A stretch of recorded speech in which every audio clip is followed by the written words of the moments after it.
Hello everyone, আসসালামু আলাইকুম। সবাইকে আমন্ত্রণ জানাচ্ছি সানজিদা অ্যান্ড সাইফন ওয়ার্ল্ডে। ছোট মাছের চচ্চড়ি একটা রেসিপি আপনাদের সামনে নিয়ে আসলাম। হ্যাঁ, আমাদের সবার পছন্দের কাজলি মাছের চচ্চড়ি। কাজলি মাছটা সবসময় পাওয়া যায় না, তবে শীত আসার আগে বা শীতের সময় পাঁচমিশালি মাছ যেটা আমরা খেয়ে থাকি, সেই সিজনেই আসলে এই মাছগুলো পাওয়া যায়, একদম নদীর মাছ। আর রেসিপিটা যেহেতু খুবই মুখরোচক, সেই কারণে এটা আপনাদের সামনে স্পেশালি প্রেজেন্ট করা। চ্যানেলের রেসিপিগুলো যদি ভালো লেগে থাকে, চ্যানেলটি সাবস্ক্রাইব করবেন, লাইক কমেন্ট করবেন, শেয়ার করবেন, সবসময় আমার পাশে থাকবেন। নতুন ইউটিউবার হিসাবে এতটুকুই আপনাদের কাছে চাওয়া। তো চলুন দেখে নেওয়া যাক এই রান্নার উপকরণ। কাজলি মাছের চচ্চড়ি রান্নার উপকরণ। কাজলি মাছ এখানে নিয়েছি 250 গ্রাম, পেঁয়াজ কুচি হাফ কাপ, কাঁচামরিচ ফালি 10 থেকে 12 পিস, ঝাল বুঝে, ঝাল যদি কম খান সেক্ষেত্রে কমা বাড়া করে দিতে পারেন, সয়াবিন তেল 1 টেবিল চামচ, লবণ স্বাদ মতো, হলুদ গুঁড়ো এবং জিরা গুঁড়ো এখানে দিয়েছি আধা চা চামচ, ধনে পাতা কুচি 2 টেবিল চামচ, রসুন বাটা হাফ চা চামচ, পানি হাফ কাপ। হয়ে গেল উপকরণগুলো। এখন চলুন রান্নাতে আসি। দেখে নিচ্ছেন এখানে কাজলি মাছ একদম ধুয়ে ফ্রেশ করে নিয়েছি। এবার রান্নায় চলে যাই। রান্নাতে আমি প্রথমে পেঁয়াজ কাঁচামরিচ কুচি নিয়েছি, নিলাম হাফ চা চামচ রসুন বাটা। এর সাথে এখন যাবে গুঁড়ো মশলা। গুঁড়ো মশলার মধ্যে এখানে নিচ্ছি হলুদ গুঁড়ো এবং জিরা গুঁড়ো, খুবই সামান্য। এই রান্নায় মশলার পরিমাণ খুবই সামান্য থাকে, স্পেশালি যেহেতু কাঁচামরিচ ফালি দিয়েছি, সেক্ষেত্রে এখানে আমি কোনো শুকনা মরিচের গুঁড়ো ব্যবহার করব না। এখন গুঁড়ো মশলা দেওয়া শেষ, এখন লবণটা স্বাদ মতো দিয়ে নিচ্ছি।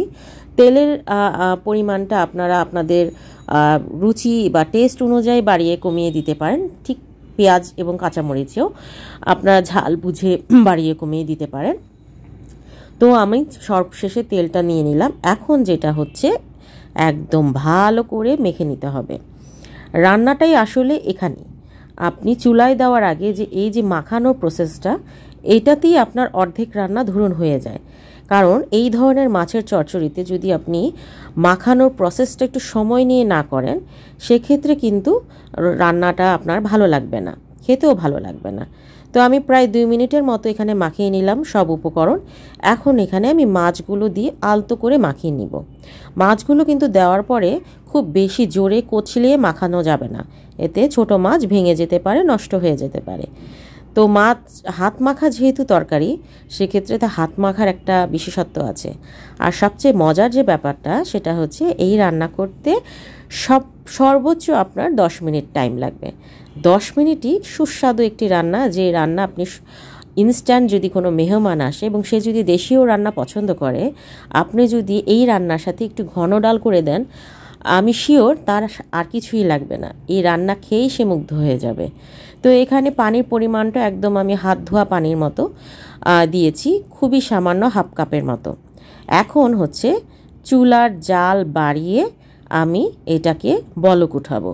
প্রায় 5 মিনিট পর আমি ঢাকনা খুলে এটাকে একটু হালকা নেড়েচেড়েও দেখব যে আমার রান্নাটা ঠিকঠাক মতো হচ্ছে কিনা। মিনিট পর আমি দেখলাম, দেখুন পুরো বলক চলে এসেছে। পানিটা টেনে যাওয়া পর্যন্ত আমি অপেক্ষা করব, যার কারণে আমি ঢাকনাটা দিয়ে ওই ফুল আঁচই আমার রান্নাটা আমি পুরো পানিটা টেনে নিচ্ছি। আপনারা চাইলে পুরো পানি শুকিয়েও নিতে পারেন, একটু পোড়া পোড়া টেস্টও করতে পারেন। তো আমার আরও 5 মিনিট আমি অপেক্ষা করার পর এখানে দিয়ে দিলাম 2 টেবিল চামচ পরিমাণ ধনেপাতা কুচি। ধনেপাতা কুচি এই রান্নার টেস্ট আরও বহুগুণে বাড়িয়ে দেয়। আর হ্যাঁ, টমেটোটা আমি এখানে ব্যবহার করিনি, আপনারা চাইলে এখানে টমেটো ছোটো ছোটো কুচি করে ব্যবহার করে দিতে পারেন।